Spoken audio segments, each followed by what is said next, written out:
Miarabantsika tsirairay tratray ty talata maraina ty manana fahasoavan'ny tompo aminao zay tsirairay zay manaraka ny fandraisan-ten'Andriamanitra eto no anderatsika ny amin'ny mofinainan'io dia vavaksika eto Andriamanitra eo atolotra anao dia laza ny azo sy voninahitra misaotra anao indray izay fa mahazo tombontsoa dia ny andrisanay ny teninao mba ahafahanay mandeha amin'ny fahamarinana sy mahazo ny hery avy aminao ihany koa mety aiza ianao ary hamoko zavatsoa anay ananatra anay indray hanorevitra anay ary hankahery anay tonoana sy angatany amin'ny anaran'i Jesosy amen. Raha teny nofinainantsika androany dia manao hoe hafatra ho an'ny zanaka. Alaina amin'ny Efesiana 4:1 sy 2 manao hoe anaka maneke ny ray sy ny reninareo ao amin'ny tompo. Fa marina izany manaja ny ray sy ny reninao fa izany no didy voalohany misy dia ny fikasana. Amen. Ny zanaka dia anarin'ny apôstôly mba hakatony ray aman-dreny ao amin'ny tompo ho tia manampy, ho tia mora lahy.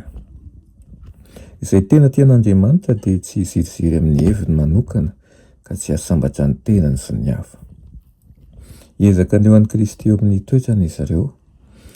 Fa tena mahafinaritra kosa aloha mieritreritra fa ireo tanora izay miady amin'ny fahotana, mino, miambina eo am-piandrasana amin'ny fiavian'i Kristy, manaiky ny fahefan'ny ray aman-dreny ary tian'i Jesosy Tompo dia ho isany izay tian'ny fisehoany sy hitsena azy amin'ny fiadanana.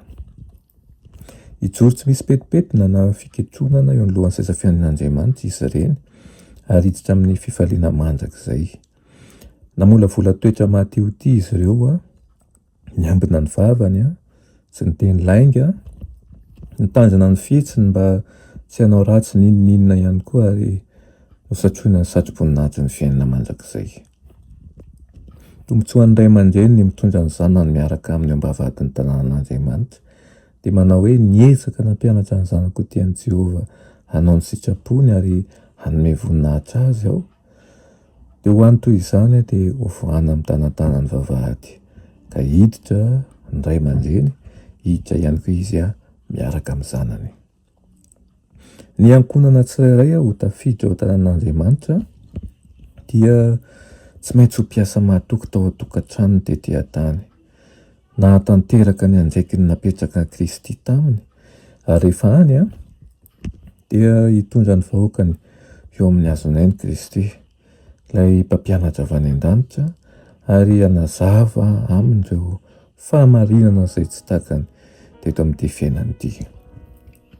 Azo fanabeazana ambony lavitra sy amin'ny farafianony ny vahoakany mandritra an'izany fiainana ho avy izany. Hosatroina satro-boninahitra volamena ny lohan'izay miditra ao an-tanàn'Andriamanitra. Tsy tokony hisy amintsika tsy ho tafiditra ao ka tsy havita an'izany hahita an'izany fifaliana lehibe an'izany ihany koa ary atsipiny eo tongotra Jesosy ny satro-boninahitsika ary hanome voninahitra sy hiterany anaran'i Jesosy tsika. Fiainana mandrakizay ao an-tanàn'Andriamanitra. Izany ke ny valisoan'ny fankatoavana amin'ny fiainana-tokantrano ary izany ihany koa no mahatonga antsika omena ny hafatra, omena torohevitra mba tsy hanana fanenenana isika rehefa lehibe ireo zanantsika ireo, mba ahafahantsika manana fanontena, manana ihany koa fitiavana entina hanohana an'ireo zanantsika ireo fa isika ihany koa dia tokony ray aman-dreny mahavita manohana azy ho eo amin'i Jesosy ary hitondra azy mandrakariva ho eo aminy amin'ny fotoan-tsarotra raha mbola velona hatrany isika. Amen. Vavaksika misaotra anao indrindra ireo ny amin'izany toromarika ny menao anay izany amin'ity maraina ity. Hafatra ho an'ny zanaka nefa hafatra ho an'ny ray aman-dreny ihany koa dia ampio ny ray aman-dreny tsirairay avy ahatsapa fa manana didy lehibe dia ny hitondra azy ho any an-danitra.